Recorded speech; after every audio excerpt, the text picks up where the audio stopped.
ಇವ್ರ ಮೇಲೆ ಕ್ರಿಮಿನಲ್ ಕೇಸನ್ನು ದಾಖಲಿಸಬೇಕು ಅಂತ ಹೇಳಿ ಒತ್ತಾಯ ಮಾಡ್ತೀವಿ.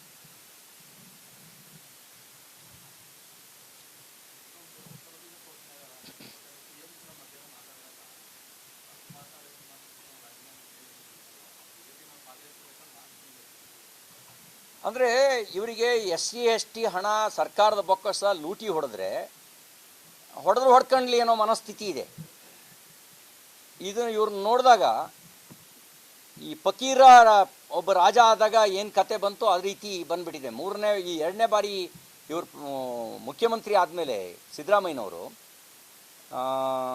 ನಂದು ಇನ್ನೇನು ಮುಗಿತಾ ಬಂತು, ನಾನು ನುಂಗ್ತೀನಿ ನೀವು ನುಂಗಿ ಅಂತ ಫ್ರೀ ಲೈಸೆನ್ಸ್ ಕೊಟ್ಟವ್ರ ರೀತಿಯಲ್ಲಿ ಈ ಸರ್ಕಾರ ನಡ್ಕೊಳ್ತಾ ಇದೆ. ಫ್ರೀ ಲೈಸೆನ್ಸ್ ಕೊಟ್ಟರ ರೀತಿಯಲ್ಲಿ ನನಗೆ ನನ್ನ ತಾಕತ್ತಿರೋಷ್ಟು ನಾನು ನುಂಗ್ತೀನಿ, ನಿಮಗೆ ತಾಕತ್ತಿರೋಷ್ಟು ನೀವು ನುಂಗಿ ಅಂತ ಫ್ರೀ ಟ್ರೇಡಿಂಗ್ ಲೈಸೆನ್ಸ್ ಕೊಟ್ಟಿರೋ ರೀತಿಯಲ್ಲಿ ಈ ಸರ್ಕಾರ ನಡ್ಕೊಳ್ತಾ ಇರ್ತಕ್ಕಂಥದ್ದು ಈ ರಾಜ್ಯದ ಒಂದು ದುರ್ದೈವ ಅಂತ ಹೇಳಬೇಕಾಗತ್ತೆ. ಇಲ್ಲದೇ ಇದ್ರೆ ಇಂಥ ಗಂಭೀರವಾದ ಪ್ರಕರಣದಲ್ಲಿ ದೇವನ್ ರಾಜೀನಾಮೆ ತಗೊಳ್ಬೇಕಾಗಿತ್ತು. ಇವರಿಗೆ ಹಳೆ ಸಿದ್ದರಾಮಯ್ಯನವರೇ ಆಗಿದ್ದರೆ, ನೈತಿಕತೆ ಉಳಿಸ್ಕೊಳ್ಳುವ ಸಿದ್ದರಾಮಯ್ಯನವರಾಗಿದ್ದರೆ, ವಿರೋಧ ಪಕ್ಷದ ನಾಯಕರಾಗಿದ್ದಾಗ ಇದ್ದ ದಮ್ಮಿಗೆ ಇವರಿಗಿದ್ದಿದ್ರೆ, ಮುಖ್ಯಮಂತ್ರಿ ಆದಮೇಲೆ ದಮ್ಲೆಸ್ ಸಿದ್ದರಾಮಯ್ಯನವರಾಗಿದ್ದಾರೆ. ವಿರೋಧ ಪಕ್ಷದ ನಾಯಕರಾಗಿದ್ದಾಗಲೇ ಸ್ವಲ್ಪ ದಮ್ಮಿತ್ತು, ಈಗ ದಮ್ಲೆಸ್ಸು ಸಿದ್ದರಾಮಯ್ಯನವರಾಗಿದ್ದಾರೆ. ಯಾಕೆಂದರೆ ದಮ್ಮಿದ್ದಿದ್ರೆ ಅವತ್ತೇ ರಾಜೀನಾಮೆ ತಗೊಳ್ತಿದ್ರು. ಅವ್ರು ದಮ್ಮಿಲ್ದೇ ಇರೋ ಕಾರಣಕ್ಕೆ ತೇಪೆ ಹಾಕೋ ಮಾತನ್ನೇ ಆಡ್ತಾ ಇದ್ದಾರೆ.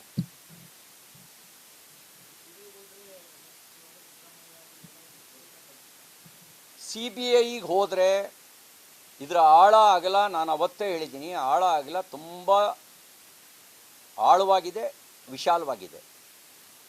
ಹಾಗಾಗಿಯೇ ಇದನ್ನೇ ತೇಪೆ ಹಾಕೋದಕ್ಕೆ ಅಂತಲೇ ಪ್ರಯತ್ನ ಮಾಡಿದ್ದು, ಮುಚ್ಚಾಕೋದಕ್ಕೆ ಅಂತಲೇ ಪ್ರಯತ್ನ ಮಾಡಿದ್ದು. ಏನು ಹೇಳಿದರು?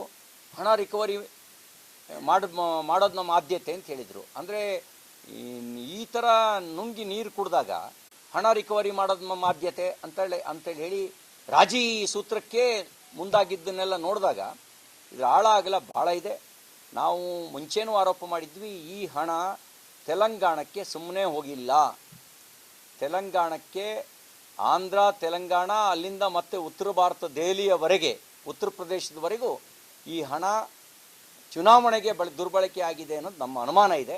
CBI ತನಿಖೆ ನಂತರ ಸಮಗ್ರವಾಗಿರೋ ಚಿತ್ರಣ ಹೊರಗಡೆ ಬರುತ್ತೆ.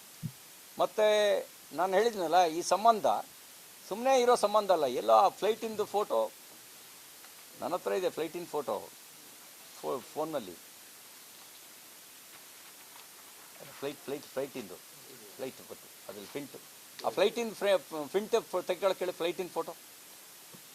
ಅಂದರೆ ಇದ್ರಲ್ಲಿ ಭಾಳ ಸ್ಪಷ್ಟ ಆಗೋದೇನು ಅಂದರೆ, ಸುಮ್ಮನೆ ಯಾರ್ಯಾರನ್ನ ಕೂರಿಸ್ಕೊಂಡು ಹೋಗ್ತಾರಾ ಹೇಳಿ, ಯಾರನ್ನ ಕೂರಿಸ್ಕೊಂಡು ಹೋಗ್ತಾರೆ? ಸಂಬಂಧ ಭಾಳ ತಿಕ್ಕೆಸ್ಟ್ ರಿಲೇಷನ್ಶಿಪ್ ಇದ್ದವ್ರನ್ನ ಮಾತ್ರ ಫ್ಲೈಟಲ್ಲಿ ಒಟ್ಟಿಗೆ ಕರ್ಕೊಂಡು ಹೋಗ್ತಾರೆ. ಏನಾದ್ರೇನು ಗನ್ಮ್ಯಾನಾ, PAನ? DK ಶಿವಕುಮಾರ್ ಸಾಹೇಬರಿಗೆ ನೆಕ್ಕುಂಟಿ ನಾಗರಾಜು ಗನ್ಮ್ಯಾನೋ, PAನೋ ಅಥವಾ ಸ್ಪೆಷಲ್ ಆಫೀಸರ್? ಒಟ್ಟಿಗೆ ಸ್ಪೆಷಲ್ ಫ್ಲೈಟಲ್ಲಿ ಹೋಗ್ತಾರೆ ಅಂದರೆ ಒಂದು ಸ್ಪೆಷಲ್ ಫ್ಲೈಟು ವ್ಯವಸ್ಥೆನೇ ನೆಕ್ಕುಂಟಿ ನಾಗರಾಜ್ ಮಾಡಿರಬೇಕು, ಅಥವಾ ಇವರು ಬಹಳ ತಿಕ್ಕೆಸ್ಟ್ ರಿಲೇಷನ್ಶಿಪ್ ಇರಬೇಕು.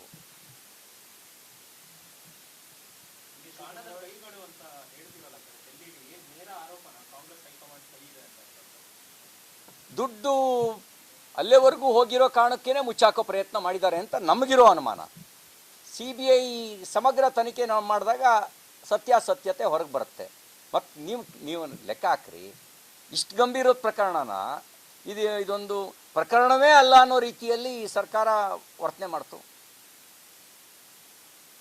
ಪಾಪ ಚಂದ್ರಶೇಖರ್ ಸಾಯ್ಬೇಕಾದ್ರೆ ಒಂದು ಸ್ಟೇಟ್ಮೆಂಟ್ ಕೊಟ್ಟಿದ್ದಾನೆ, ನಾನು ಯಾವುದೇ ತಪ್ಪು ಮಾಡಿಲ್ಲ, ಆದರೆ ಅಪಮಾನ, ಕೆಲವರು ಕೊಂಕು ಮಾತಾಡೋದನ್ನು ಸಹಿಸೋಕ್ಕಾಗ್ತಿಲ್ಲ, ನಾನು ಯಾವುದೇ ತಪ್ಪು ಮಾಡಿಲ್ಲ ಅಂತ ಡೆತ್ ನೋಟ್ನಲ್ಲಿ ಬರೆದು ಆತ್ಮಹತ್ಯೆ ಮಾಡ್ಕೊಂಡಿದ್ದಾನೆ ಸಮಗ್ರವಾಗಿ. ಒಂದು ವೇಳೆ ಆತ ಡೆತ್ ನೋಟ್ ಬರೀದೇ ಇದ್ದರೆ, ಆತ್ಮಹತ್ಯೆ ಮಾಡ್ಕೊಳ್ದೇ ಇದ್ದರೆ ಈ ಪ್ರಕರಣ ಹೊರಗೆ ಬರ್ತಿತ್ತಾ ಹೇಳಿ? ಹೊರಗೆ ಬರ್ತಿತ್ತಾ? ಅವನ ಸಾವಿನ ನಂತರ ಹೊರಗಡೆ ಬಂತು, ಡೆತ್ ನೋಟ್ ನಂತರ ಹೊರಗಡೆ ಬಂತು, ಇಲ್ಲದೆ ರಿಯಲ್ ಹೊರಗಡೆ ಬರ್ತಿತ್ತು.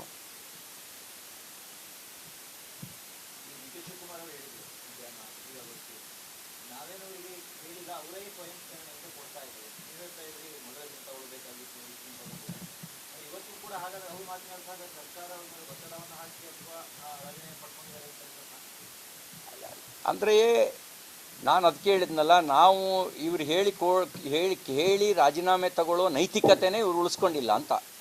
ನೈತಿಕತೆ ಉಳಿಸ್ಕೊಂಡಿದ್ರೆ ಅವತ್ತೇ ಹೇಳಿ ರಾಜೀನಾಮೆ ತಗೊಳ್ತಿದ್ರು. ಒಂದು ದಮ್ಲೆಸ್ ಆಗಿದ್ದಾರೆ. ನೀವೇನಾದ್ರು ರಾಜೀನಾಮೆ ಕೊಡುವಂಥ ಒತ್ತಡ ಹಾಕಿದರೆ ನಾನು ನಿಮ್ಮನ್ನು ಸೇರಿಸ್ಕೊಂಡು ನಾನೊಬ್ಬನೇ ಮುಳುಗಲ್ಲ, ನಿಮ್ಮನ್ನು ಸೇರಿಸಿ ಮುಳುಗಿಸ್ತೀನಿ ಅಂತ ಹೇಳಿರ್ಬೋದು ಅಂತ ಅನಿಸುತ್ತೆ.